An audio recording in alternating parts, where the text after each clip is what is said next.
Hello everybody and welcome back to my channel. It looks like Bethenny is just not done talking about this whole Raquel Leviss interview and what others have to say about the interview. It seems like she's stuck on what the haters have to say. Let's take a listen. Make sure to like this video and subscribe to my channel, and don't forget to hit that notification bell so you can be notified every time I post a new video or go live. All right, let's listen.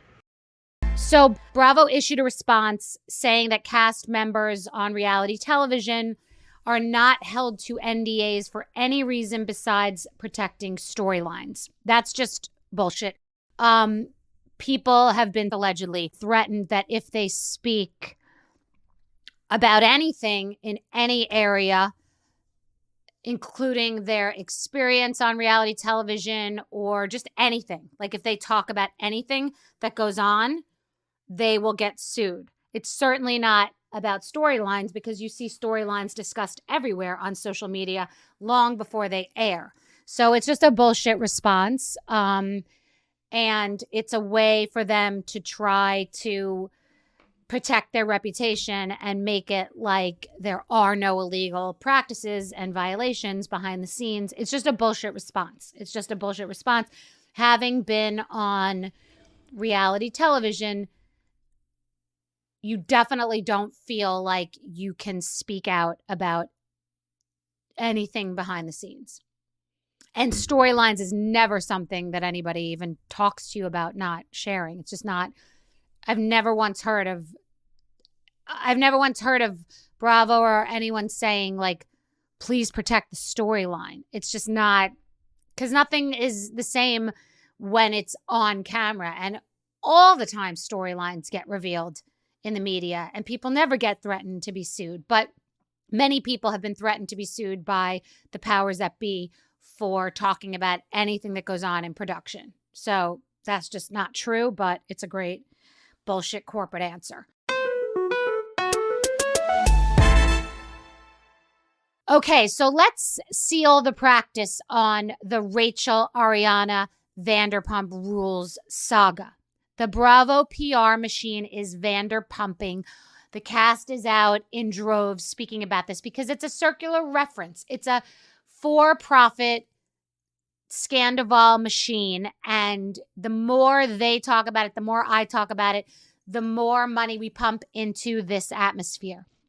So it's been a big thing over here because I had never really been immersed in this world, and now I have a PhD in this world that I was never really that interested in. So today I would like to just seal the practice. With any luck, we will not be talking about Vanderpump Rules or this whole group for a while. So let's close it out. Many of you like when I talk about other things and lip gloss and tortilla chips and other not important things. Let's just seal the practice and hope that we don't have to talk about this for a while. Shall we?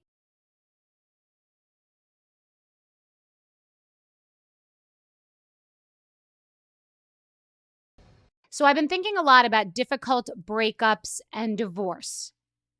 And people do compare a difficult divorce to a death. There was even a debate on the Housewives about this one time, and every experience is different. No two divorces are the same, but there are many similarities. So if you've ever been through a terrible divorce, a legal divorce, meaning you are legally married and you have a legal custody battle, you know. And more than, I think it's like 60% of marriages end up in divorce. So many people know what it's like to go through a wretched divorce and custody battle. I am one of them. Now, often people have to stay in the same house because they literally cannot afford to move out. And it is torture for people. And it is so horrible. And I've gotten letters, and often one person uses the money as a power. I've spoken to people in situations where the power control over money is so great that one person has to live in the same house with someone. I mean, there are horrible stories, and if you know, you know. And many of you, unfortunately, know. There's another reason that people sometimes stay under the same roof, and it's called abandonment, meaning, say you're married, you're legally married, and you just want to get out of this house. You want to take your kid and you want to get out. If one party leaves the residence, because you can't just take your kid, you're married, you're legally married, you can't just grab your kid because that's like almost kidnapping. So let's say you want to go out and you just want to stay at your friend's during the time that you're not with your kid, which, by the way, hasn't been defined yet because no one has said what the schedule is. And if you're dealing with a monster, there's no schedule. And so the person will try to control and take the kid, and like it's horrible, but you love your kids, so you have to be there and deal with this person that has become your instant enemy. In many cases, the person's recording you, following you, threatening you. I've been through all of it, okay? I've been through hacked computers. I've been through emotional abuse. I've been through all of it. So I know what it's like. So you stay because of your child, but you are suffering in your home. That's the desperate. When you're desperate, you are suffering in your own home. And if one party says, I cannot do this anymore, even for the child, I'll leave and then find a way to go back and visit or get my child and find some way before the courts say what's going to happen, because it seems like everything's an emergency. Like you want to call the judge, but lawyers will say, that's not an emergency. You don't know the schedule yet, but you're like, no, this person's torturing me and we don't have a literal schedule. So what are you going to do? Grab your child by the arm, kidnap them from school? Like, if you know, you know. So one thing that a parent wants to do is not have the child experience that stress. I've been through this where I want to stay somewhere else and find a way to create some organization and take my child when I can. Again, no court has made ruling yet, so there's no set in stone thing. And if you have a difficult ex, and if you know, you know, there's no guardian, there's no principal, there's nobody saying what's what. So I had a situation where I said I have to go stay with a friend. I cannot have my child witness this toxicity. And the lawyers will say to you, that's abandonment. Because in some states, if one person leaves the marital residence, it's almost like you're leaving the marital residence, meaning you're forfeiting either the residence or possible custody. Even if you're spending a lot of time with your child, it's appeared to be called abandonment. All these things aren't literal based on what's going on. The courts have to have certain rules based on a majority of experiences. So there is something called abandonment. And lawyers will say, you cannot leave the residence. In my case, I did that and the judge applauded it because they said that no child should ever experience an environment like this. So you have to try to make a decision for the child, the best interest of the child. They're the number one priority. You're having your own experience. And many, many bitter and spiteful exes will try to torture the other parent because they hate the other parent more than they love the child. So they try to be spiteful and they threaten. And like, there are a lot of examples of this. These are situations where you're desperate. You're desperate. All the options are terrible and you don't know what to do. And it's by design, because in divorce, if one person folds and gets weak, they just want it to be over. Sometimes people make bad divorce decisions. They go for bad agreements because they just want the suffering to be over. And that's by design by one party. And it doesn't have to be the party that has more money. It could be the party that has nothing to lose. It could be the party that's been really bitter. It could be the non-moneyed spouse. There's so many different options. It could be the really, really rich spouse that just wants to use money and turn off the electricity or turn off the credit cards or turn off, the gas bill, any way that one person suffers. And I've heard all of these examples. So when I say, I stand by the fact that a breakup with a legal marriage and a custody battle is very different than a breakup that is not legally binding and that doesn't have kids. It doesn't mean that I don't have compassion for someone who goes through a terrible breakup. It means that I am allowed to say, and I have institutional knowledge on the topic, that a non-legal marriage without children is not the same breakup as a breakup that I'm describing. A really harsh, toxic breakup. I'm also going to double down and say that unless you are destitute or desperate, there is no reason why you would live under the same roof as someone who really, really hurt you or from a very toxic, harsh breakup. It's just, and I'm going to triple down and say that if you go through a terrible, terrible breakup and then a windfall of money and business opportunities comes, you're in rare air. That's a rarity. Most people that get cheated on and broken up with don't have an influx of opportunities. It does not invalidate the fact that you've gone through something terrible. It just helps. Most people that go through bad divorces and custody battles don't have a vehicle to make a lot of money off of that experience. And yes, I'm talking about my recent podcast with Rachel. I'm talking about Vanderpump Rules because I validate Ariana's experience as a woman who went through a breakup and was cheated on. I also validate Rachel's experience of a woman who did terrible things for 7 months, was duplicitous and cheated, but then was emotionally abused in the process. So two wrongs don't make a right. She went to an emotional health facility for 3 months that she paid for. It wasn't paid for. And she worked on herself. I am allowed to validate her experience as much as I am validating that Ariana was cheated on and broken up with. And it may be unpopular, but I can handle the fact that two things can be going on at the same time. Ariana can have been cheated on. I can also say that breaking up with someone when it's not legally binding and not having children and going through a custody battle is not the same thing. It's not the same thing. I've gone through both. I have not been in a relationship for 10 years. So that's a different experience, and I validate that as a real relationship. It's also a for-profit scandal. Scandoval is a for-profit cheating scandal where two people have profited and one person has not. That may be unpopular, and that's okay. But it's a for-profit scandal, and the more that we talk about it, the more money that they make. And nothing would be better than going through a horrible breakup and then being financially rewarded for it.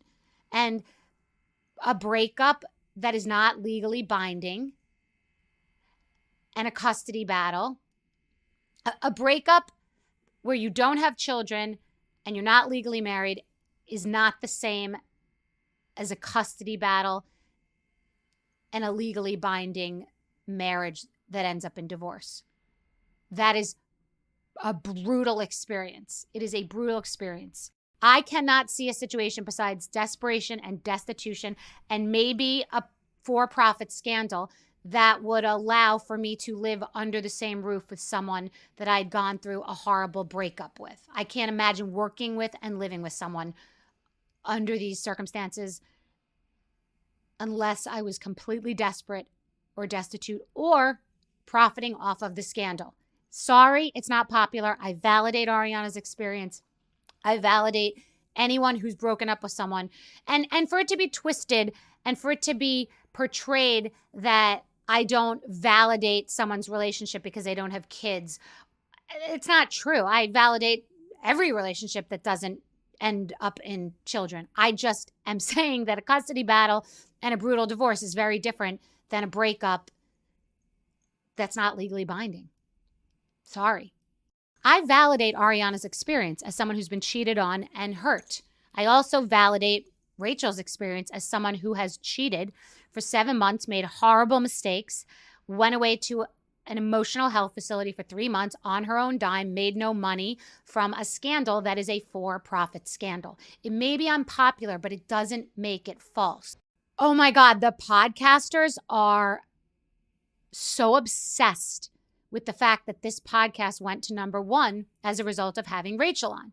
So Just Be in the beginning was top 5, was 4 and 5. And I was really excited about that. It had never been to #1. And yes, it went to #1 for almost a week, which was amazing. And other podcasters are really criticizing that, saying, well, if she hadn't had Rachel, then it wouldn't have gone to #1. Well, exactly. But we did have Rachel. And if Jay Leno didn't have Hugh Grant on years ago after his scandal with Divine Brown, and Jay Leno didn't have Hugh Grant sit down on the couch and say to Hugh Grant, first sentence as he sat down, what the heck were you thinking after this scandal where Hugh Grant was with this prostitute? That night, Jay Leno's show went to #1 and beat David Letterman for the first time. And it didn't flip back. So it's hysterical. Other podcasters that are, that want to comment on, but she wouldn't have been to #1. Who cares? I don't care how. I definitely don't care how. We went to #1 and we will go to #1 again, but it's so seething with jealousy and so focused on other people's success and so focused on other people's journey instead of your own. And it's hilarious because it's really triggered people. So I say to you, in business, if you're doing something that is legal and ethical and moral and correct and smart business and you get to #1, you fucking grab that trophy and you own it. You be excited. So yeah, we got to #1 because Rachel's team reached out to me because of something very intelligent that I said, because we orchestrated and kept a secret an interview that is exactly how I Heart Myself and Rachel and the listeners who tuned in for 1, 2, and 3 wanted it to go.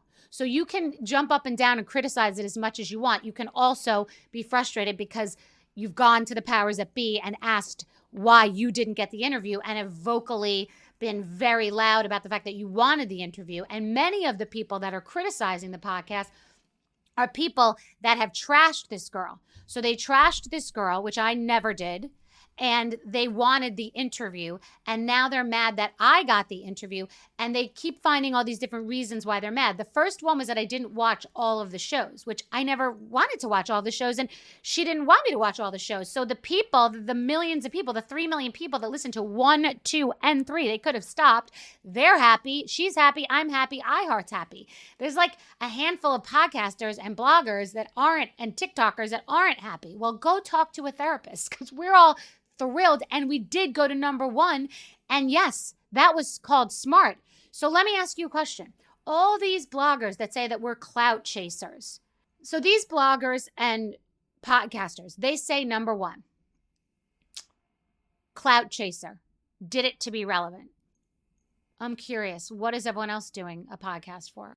It seems to me that the people that are doing podcasts are doing it for profit with the hopes of a profit. It also seems like they'd prefer to be #1 than #1 million. So it seems like it's a for-profit venture. And I'm happy to give them the name of some people on the ground, my team in Hawaii, if they want to do a for charity podcast. That would be amazing. But I think that it is for profit, #1. But and for clout and for relevance. So yeah, if you're relevant, you go to the top. If you're for clout, you go to the top. If you're not for clout, you go to the bottom. I don't know if they went to business school, but like that's kind of how that stuff works. Okay, let's break that down. First of all, nobody knows what my relationship is with Rachel and whether I care about her or I don't. But now are we in the sharing is caring podcast universe? So let me ask you this. All the people that all of these podcasts trash on reality TV, like that's literally the business of these podcasts. They trash reality TV. Do they care about the people that they're trashing? Are they only having guests on that they care about? Have we called Oprah and asked her if she deeply cared about every single guest she's ever had on? Did we call the Today Show and Good Morning America and ask if they care deeply about every guest they've ever had on while they run a for-profit business? It is so obvious and so stupid and such dumb business and such dumb people who are saying that I didn't really care about Rachel. Well, if you're going to be jealous, please don't be stupid at the same time. Try to be one or the other. Jealous and stupid is a terrible combination. And you have to have your facts backing you. So everybody who has a podcast who's criticized whether I cared about Rachel or not needs to make sure that every person they ever talk about, including me, because if they're talking about me and they're saying that I don't care and it's because I'm doing this for profit, are they not talking about me for their profit on their podcast? And do they really care about me? Because I didn't get any Christmas cards from them. I didn't get any muffin baskets from these Sharing is Caring podcasts. So I'm so sorry, everybody, that we went to number one and that I had Rachel on and that it was just a terrible exploitation, because I'm going to, in the future, goo goo gaga, vet every single podcast guest and make sure that I want to snuggle with them and give them a lollipop and a teddy bear, because they're my friends. We have to snuggle. I want to snuggle with all my podcast guests. I'm going to call up Mark Cuban and be like, why didn't we snuggle? Do you think I care about you, Matthew McConaughey? Are you thinking about whether I care about you before I have you on? Hillary Clinton, did you and Bill talk about whether I care? I had you on because I care about you. You're my friend. I'm only going to have people that I really love and care about on the podcast, because this is Valentine's Day and it's a Hallmark card, and only podcast with the ones you love. Fucking bullshit. Sell your bullshit elsewhere. Bethenny doesn't care about these people. She doesn't care. Oh, this is the Caring Podcast Network, where we only care enough to talk about the ones we love. Like what? Be smart. When you're going to be jealous, please be smart. Don't be jealous and stupid at the same time. It's a terrible combination. Well, wasn't that a doozy?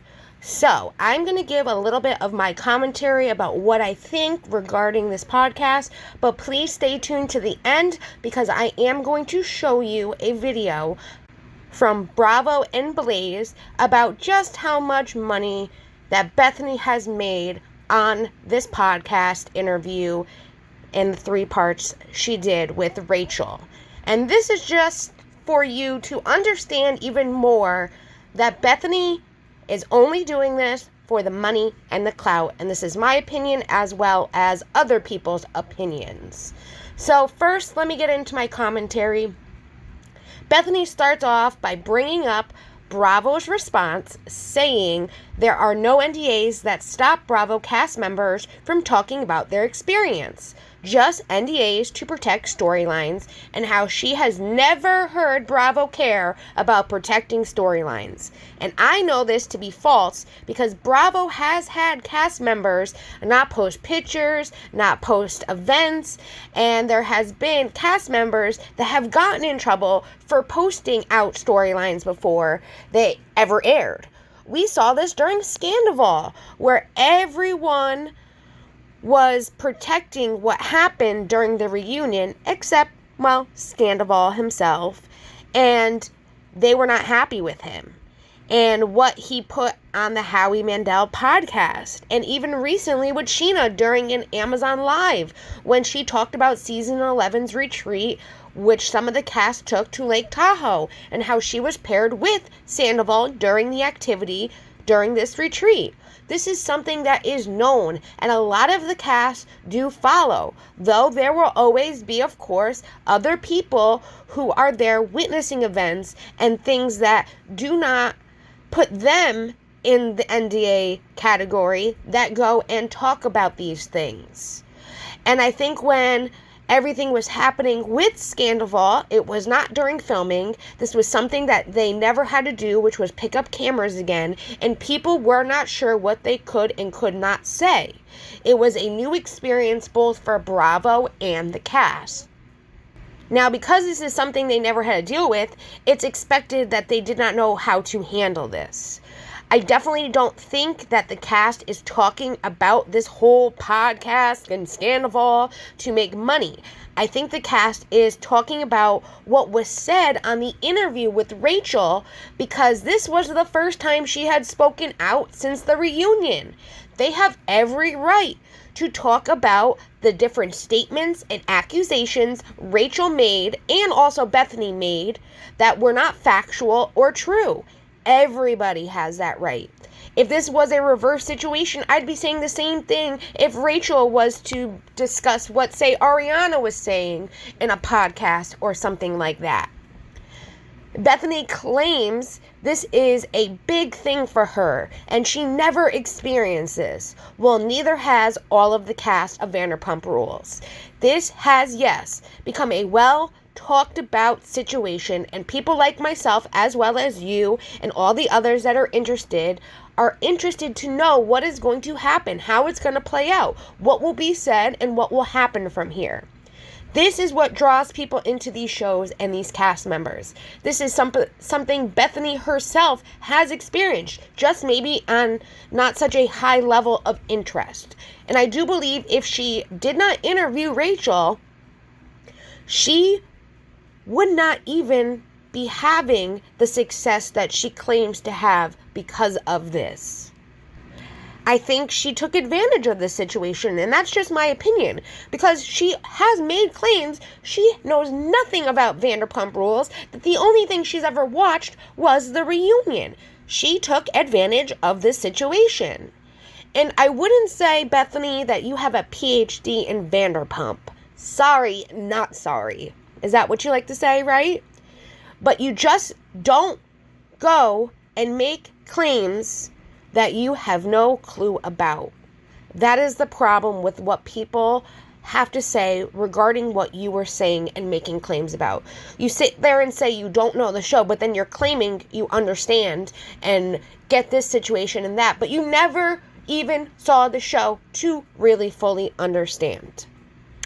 Now, remember this part. She first started off by saying, no two divorces are similar, just like no two deaths are similar. It's the same for breakups and long-term relationships as well. No two long-term relationships, breakups, are the same. They may have similarities, yes, but we can't always base what we went through with what someone else is going through. We can relate, but we will never personally understand what they are going through and how they are going through it. That is just something that is part of life. Bethenny also says often in divorce, the couple has to stay in the home because if they leave, it's called abandonment, or they can't afford to move, and sometimes one person uses their power to control the money and the situation. I think this is similar with not just divorce, but any separation where a home or any kind of property is involved, like a rental property or even cars. We also know from what Ariana said on Sheena's podcast, which if you have not heard that yet, please check that out here on my channel.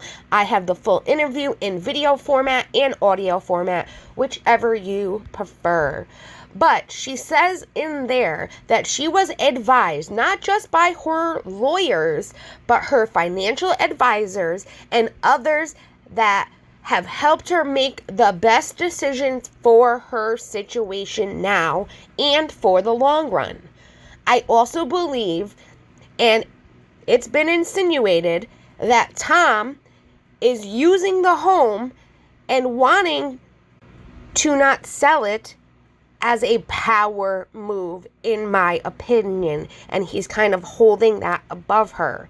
Even without a child in this whole Ariana situation, abandonment is a thing as well, and she is not willing to abandon the home she worked her ass off for, or possibly harm her pet who is older and has had issues with moving in the past, just to get out of Dodge and let this monster of a human win as well with this. I don't get why she is trying to, one, minimize what happened here with Ariana just because they are not legally married. There are things called common law marriages in states for a reason. But here Bethenny is trying to insinuate that it's all peaches and cream with Tom and Ariana, and their situation is different than hers, which, yes, it is different, but there's a lot of similarities, and you cannot minimize what she went through just because you think you went through something worse. This situation is not like what you went through. It is, yes, completely different, and she is trying to make it go the best possible way for her. This is why she has people that she can go to and get advice from and figure out long-term goals just from their knowledge and what the best is to do in this situation she is in. What I have seen others go through, and what I have been through, and what I've seen other people go through legally, is how I can make these opinions as well. But I do think Bethenny is trying to create a narrative here. And also, Bethenny's saying there is no reason Ariana should be living under the same roof as someone that has hurt her. Firstly, it's none of her business. If she was to make it her business and actually understand what is actually going on and give a shit about Ariana, she would understand more what Ariana is dealing with. This is not something that Ariana wants to be doing. But I say this again, abandonment is a big part of this. And even non-marriages and owning things as partners, there is such thing as abandonment as well when you are trying to split the things you guys got together or have your names on together. And just because maybe Bethenny wouldn't do something does not mean that Ariana shouldn't be doing what's best for her interest. I don't understand why Bethenny thinks like this. And just because I feel Ariana is doing what's best for her, there are things that I maybe don't agree with as well. But I know she's doing what she knows is best for her situation, because I do not fully grasp all she is going through. I can understand, but I will never know what she is actually physically, mentally going through in this situation. Then when Bethenny says that she validates Ariana's experience as a woman going through a breakup, I think she is full of shit, in my opinion. She didn't give two shits when she was putting words into Ariana's mouth about what she has been going through, or had any sympathy for the person who loved these two people that hurt her in the worst possible way. I also do not believe that Scandoval was created for profit. And Bethenny is trying to push this narrative and make it something that it isn't. These are real things happening in real time in real people's lives. And yes, we get some behind the scenes footage because there is a show involved. But they might have profited from this situation because of the exposure it got. But this was not created for profit. These people are still emotionally going through what they went through, whether it be Ariana or even Rachel. She did not just go to a mental health facility for profit, clearly. And if Bethenny can't imagine what Ariana is going through, then stop putting words and emotions in her mouth that she literally has been doing since these interviews with Rachel. And lastly, I haven't heard anyone bitching about Bethenny being number one. And I have every right to my opinion to think she would not have gotten there without this interview with Rachel. And she probably never will get there again. I think anyone, whether it was either Heather McDonald or Howie Mandel, literally two chicks in an office, regardless of who it was, I believe they would have reached number one if they had Rachel on their podcast, just like when Ariana went on Call Her Daddy with Alex Cooper, that was number one. Even Howie, with Tom on his podcast, reached the highest numbers that they have ever reached, because I believe people are interested to hear what is happening. I think Bethenny's ego is just extra inflated, and that is fine. But don't make it seem like we care when we don't. You made a smart business move having Rachel on. You cashed in, and you also, from reports, have not paid her for her time. What about this exploitation without compensation? Oh, that's right. It's only good for you when it's not good for you. Bethenny, how about you sell your bullshit elsewhere, just like you're telling us to sell our bullshit elsewhere. Now, guys, I want you to hear just this 4-minute video from Bravo and Blaze. I will also link their channel down below along with their Twitter. They were the ones that I put in the short that posted about Bethenny's podcast. And they actually went and did the math, which I'm not good with math, so thankfully someone else did it for us, and went and estimated just about average, not a complete estimate, but an average estimate of just what Bethenny Frankel made in this 3-part podcast. And she also found out, which I found very interesting, that Bethenny also re-uploaded these 3 parts to her other podcast that I didn't even know she had until they found it. So stay tuned, because here it is. I want you guys to check this out. This is a follow-up of the video where I broke down the estimates of how much ad revenue Bethenny Frankel was generating from her 3-part interview with Raquel Leviss, aka Raquel Leviss. The episode was called Reality Reckoning on her podcast, Just B. We came to an extremely conservative estimate using the timestamps of ads, type of ad, duration of ad, industry standards, and Bethenny's average number of listeners per episode. Our very low and conservative estimate came to just over $10,000 per episode, bringing us to an estimated $30,000 in ad revenue for Bethenny. This number did not include any ad revenue from YouTube. I also since found out that Bethenny published all 3 parts of this interview to her other podcast, Rewives with Bethenny. Since all 3 parts of the interview have been released, I went through and documented all of the ads for all 3 parts to get a more accurate estimate. I also did the same for the Rewives version. Since all 3 parts of the interview have been released, Bethenny has posted that her podcast is #1 in the world and has had over 1 million listeners. So we need to update our estimates. The first thing I want to show is the updated estimates for Just B with Bethenny Frankel after adding up the total of ads in each episode and based on the average number of listens per episode for Bethenny, and that's based on this website, Rephonic. You can see here we have listeners per episode, 34.3K. That's the number that we use to estimate.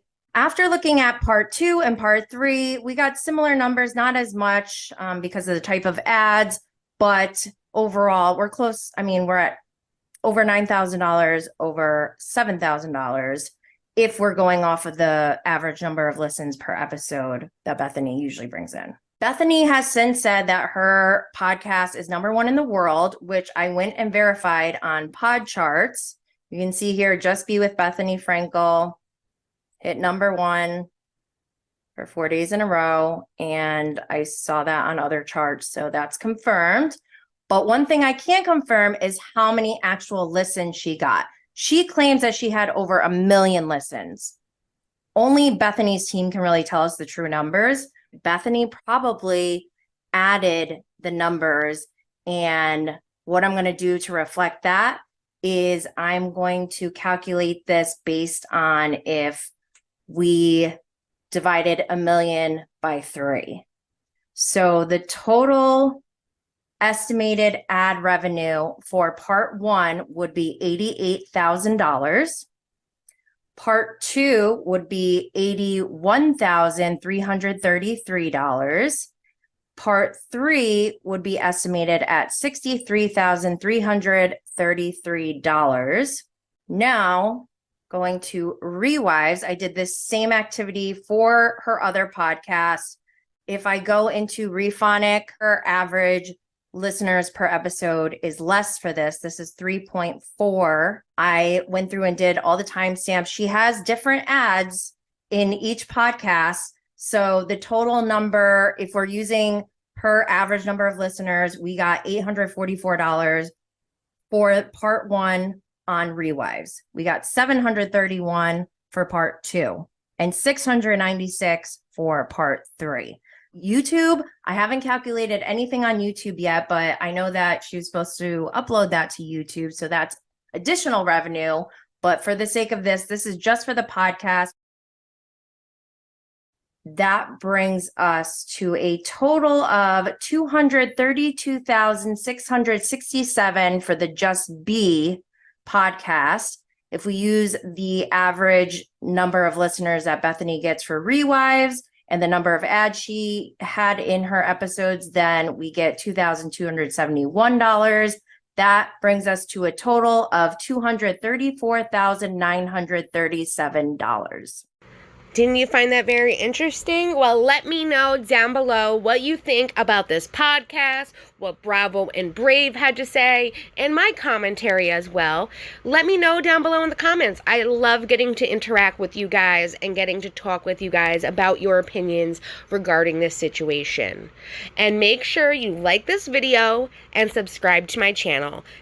Also, hit that notification bell so you can get notified every time I post a new video or go live. And I hope you all have a wonderful day. Bye, everyone.